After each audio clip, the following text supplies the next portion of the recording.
listening to your show. To the point that there's limited news I just coverage. want to know what your viewpoint is. Do because major news organizations have been told on, what they can report on. The people's voice.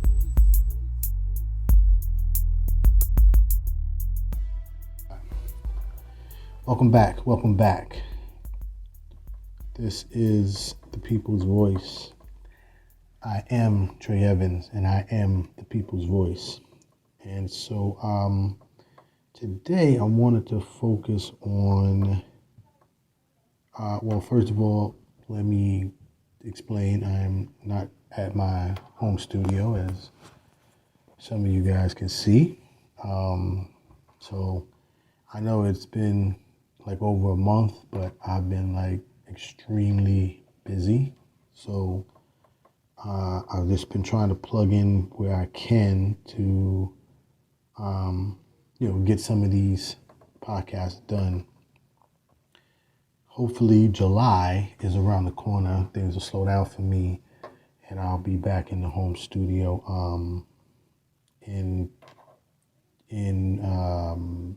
Including what I do with the podcast. I also have a couple of businesses and do a lot of independent contractor work. So I'm constantly moving around, especially the last month or so. It's been busy, but busy's good, right?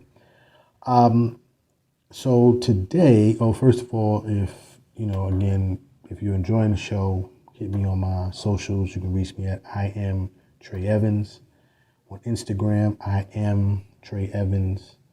At Twitter, I am Trey Evans. On Facebook, and also I am Trey Evans at Twitter,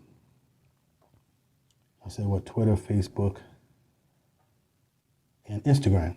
And then you can also reach me on Instagram at Trey B Talking, TreyBetalking. So today I want to talk about an interesting topic. I always say interesting topic, but they're all interesting. But this one is particularly interesting because it has to do with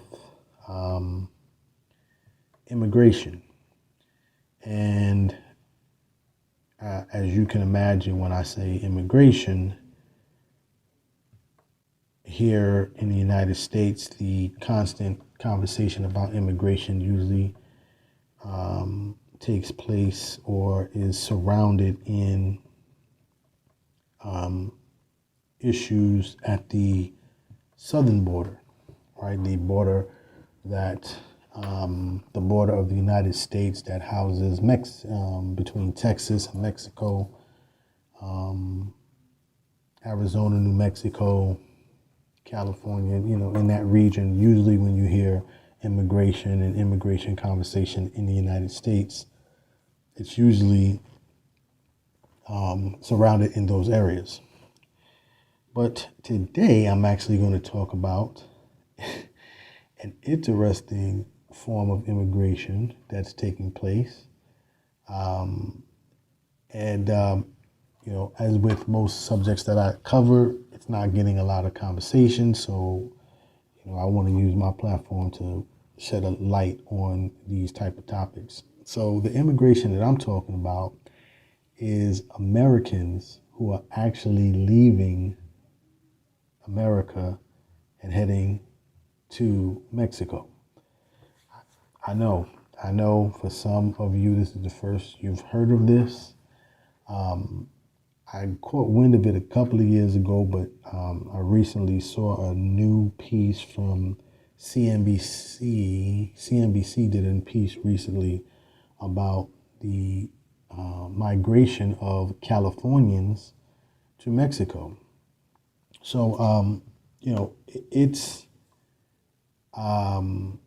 is a real, it is a real story. It's not some fabricated concoction of sensationalism. There are hundreds of thousands of Americans who are leaving various parts of the United States, and they are heading to Mexico. So now, why are they heading to Mexico, right? Because, we've been conditioned here in the United States to believe that Mexico is some type of third world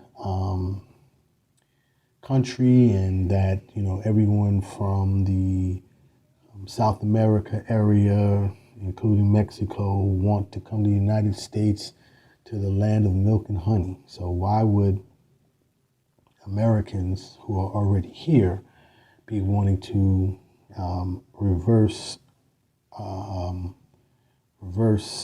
pivot, if you will, and head back or head to Mexico? Well, as you know, the last couple of years, and for many years now, prices in America continue to increase for all types of goods. And because of that, people are finding it more and more difficult to obtain the American dream, right? And the American dream, the one that's at least been marketed to everyone, is the dream of having, a home, nice neighborhood, good schools for your children, blah, blah, blah, blah, blah. Affordable housing. So many Americans are finding it hard to obtain that dream. So what do you do in that case, right? You either grind it out and, become part of the rat race until you're able to achieve it, or you begin to look for alternatives. And one of the alternatives that many Americans have found is that going to Mexico has proven to become very fruitful for many Americans living in Mexico. Americans now, and I want to be very specific, they have those Americans who have totally migrated from America, when I say America, the United States, to Mexico, to the northern parts of Mexico. And then you have individuals who still live in America, work in America, work for American companies, but live in Mexico. And many times these individuals are living, again, in the northern part of Mexico, Tijuana, and places of that nature, which are close to the border. So literally, it's just a commute for them to go from Mexico into the United States and go to work. Now, a lot of these individuals are not putting in for citizenship in Mexico. They are literally living and contributing financially to the Mexican economy, but they are not required to pay any taxes because they're still being taxed as Americans. And so I kind of wanted to play this piece that, again, I saw on CNBC that kind of talks a little bit about where things are currently with Mexicans in, where things are currently at with Americans moving to Mexico. It's a fascinating story that again hasn't gotten a lot of coverage, and this has been going on for quite some time. This is not something that just recently occurred, but it's getting, I guess, additional national attention now, at least from CNBC, because of the pandemic, the increase of individuals moving from America into Mexico, I should say, moving to live in Mexico but still working in America, has increased exponentially over the last decade or so. But let me play this audio from CNBC. I thought this was quite interesting. Take a listen. Suddenly, the cost of taxes in the U.S., the crime rates, the politics, all the things that people are unhappy with in California are wanting to come down to Mexico and suddenly realizing, gee, I can, with as long as I got good internet, I can come to Mexico and live in a condo and stare at the ocean and take care of my work and enjoy a different lifestyle. And that's, part of the appeal, right? As I was saying, the American dream is slipping away from many individuals. And so a lot of people are seeking how they can be able to obtain the American dream, but of course, live in a space where the American dream does not put them into crippling debt. And so that was just one aspect of Americans that have left America and have moved to Mexico. And as it was stated in the piece, this move was done because, these individuals found that it is much cheaper to commute, live in Mexico, and then commute back to America. But again, not having to pay any taxes in Mexico. Also, obviously, the dollar compared to the peso in America is astronomically different. So, what it would cost somebody, for to purchase any type of goods in Mexico, you can convert your U.S. dollars into pesos, and you're basically living like a king. I forgot what the conversion rate is, but the conversion rate to pesos to dollars is extremely high. So, matter of fact, I was reading one study, and this was from Pew Research. They were talking about, this is from uncmirror.com. They were talking about the conversion of pesos to American dollars, and it says here that, as many of us know, and those who don't know, the federal minimum wage is $7.25 in the United States. And if you guys want to check out the previous podcast where I talked about minimum wage and kind of some of the labor strains from paying low wages. But the federal minimum wage is $7.25. Now, in many states have pushed for $15 an hour for their minimum wage, but the federal United States minimum wage, federal, is $7.25. So here on uncmirror.com, it kind of talks about the conversion of pesos to the dollar, and it calculates that if a person who is making $7.25 a week, $7.25 an hour, worked for a 40-hour work week, they basically would be paid about $1,100, $1,200 a month. That's at $7.25 an hour, 40 hours a week in America. That conversion, right, $1,200 in Mexican pesos is worth about 23,000 Mexican pesos. So you can imagine if you were working in America, making minimum wage, but you lived in Mexico, you basically would be, what we would consider middle class, upper middle class, based on the conversion between dollars to pesos. Now, in Mexico, here's an interesting fact. The national minimum wage per day, right? This is in Mexico, is only 178 pesos per day.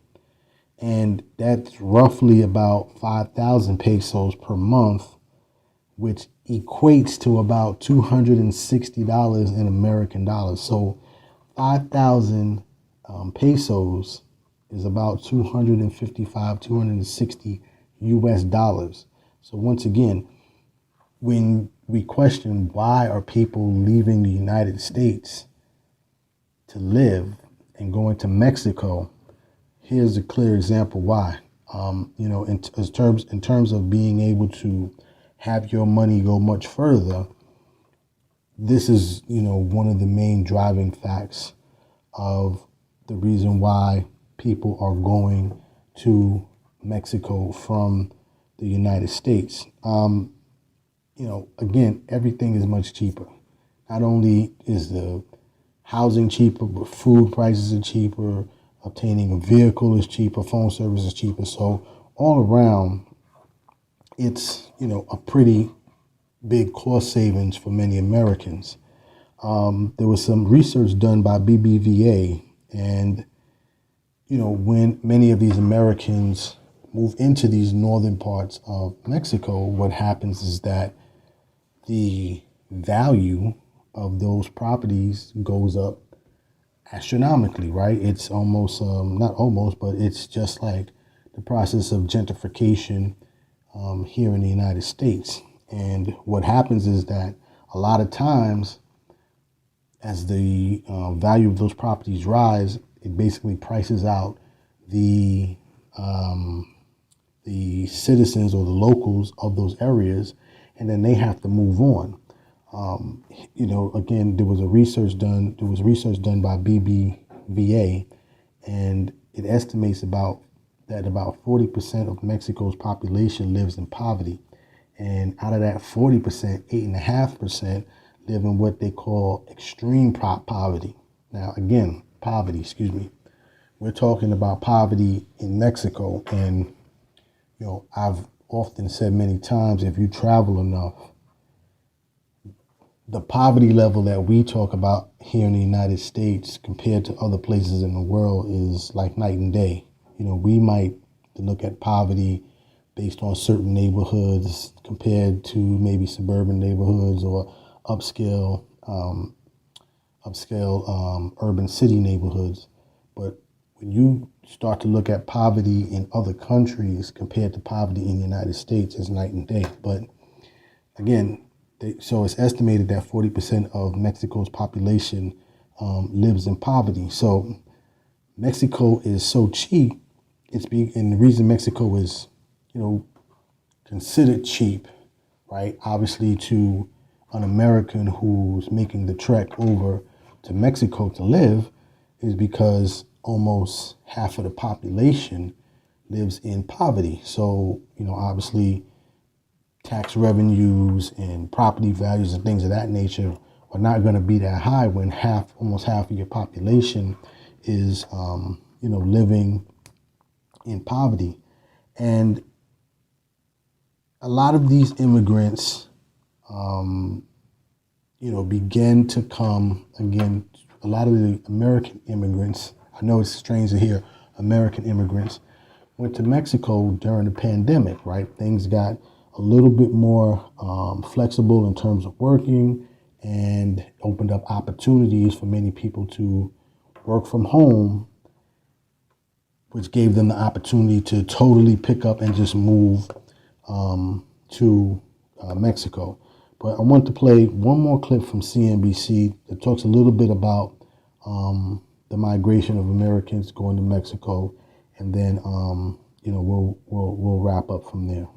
Certain neighborhoods are now becoming too expensive for Mexican citizens to live in, because most of the times people that are actually buying these property developments or buying even, say, an apartment are being able to do so because they either make money in US dollars or because they're working remotely. For those on temporary visas, working remotely allows them to continue paying their taxes to the U.S. without paying any to Mexico. And that's what I was just saying. So the tax revenue, the country of Mexico is not benefiting in terms of tax revenue. So where the country, because now we go into, well, why would a country allow another set of citizens to make this level of migration to their country? Well, the reason for it is because although Mexico is not getting the tax base, the tax revenue from having these individuals live in their country, they are benefiting from the commerce that obviously Americans bring into the country, because many times, again, they're making almost 3, 4, 5 times what the currency of Mexico is. So they're able to spend money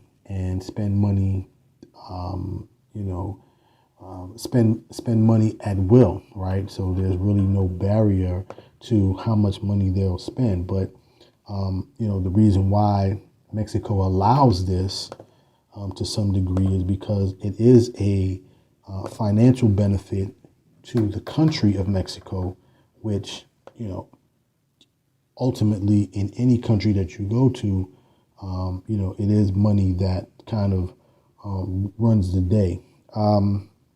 So where are we at?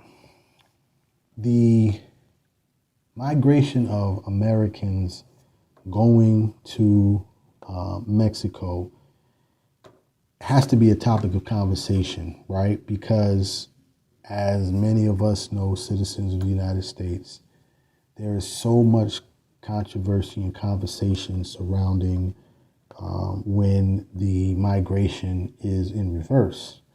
When many people of South America and Mexico in particular, because immigration takes place all through the United States. You rarely hear about the immigration challenges of people leaving Canada coming to the United States, because it's assumed that many times that a Canadian immigrating to the United States is more of a benefit to the country.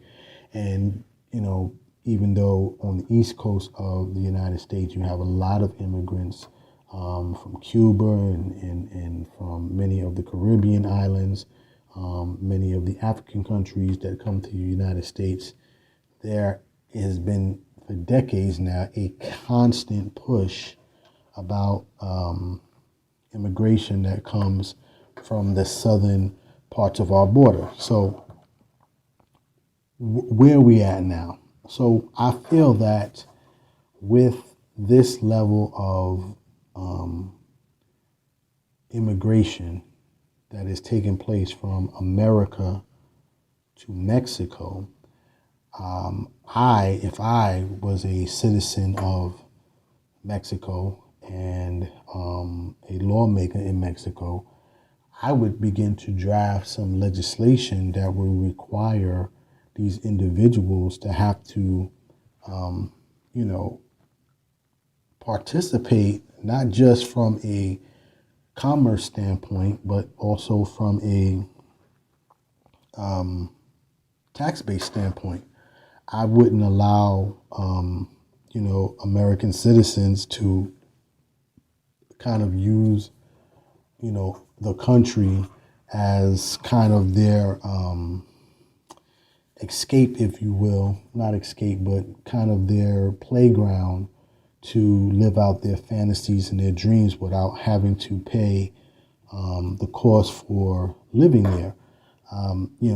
When citizens when immigrants from Mexico and other South American countries come here, that is always the constant debate, right? Well, do they pay taxes, and will they end up on Medicare, or will they end up on what type of insurance will they have, and will they end up on public assistance and things of that nature? And many Americans always talk about what they have to pay to allow individuals to come into their country and into the country, I should say, but rarely is it ever discussed on what Americans have to pay when they end up going to Mexico. So I think that one of the things that the Mexican government should look into is charging these individuals that have decided to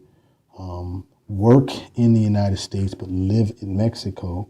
They should be required to pay the same taxes as a citizen of Mexico. And as the rates of housing begin to increase because of the influx of individuals that come from America, then there should be, just like here in the United States, and even though it's not enough, there should be programs put in place to support housing and providing adequate housing to assist with those individuals who live in these areas, who are being pushed out of these areas because of the increase in rents, also because of the increase in construction, which is another challenge for a lot of these northern areas of Mexico because of the influx. A lot of times they don't have the necessary inventory to keep up with the demand, and and also they're building out a lot of areas that were once dedicated to many of the citizens of Mexico. So, this is something that has to be talked about more, particularly with some of the new regulations that the United States continues to put in place to try to deter migration and immigrants coming from Mexico. I feel that the same thing should be done in reverse to any American who wants to live in the United States and then, wants to live in Mexico but still work in the United States and gain the benefit of lower cost of living.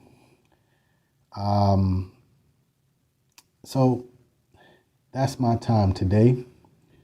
I hope this was informative, good information, another one of those news stories that continues to go under the radar, but, we'll continue to keep pushing and enlightening everyone about these type of stories and situations. So, as always, dreams are not just for sleeping. Please wake up and live your dreams. My name is Trey Evans, the people's voice. Tell somebody about the dream. Salute. I am Trey Evans, the people's voice.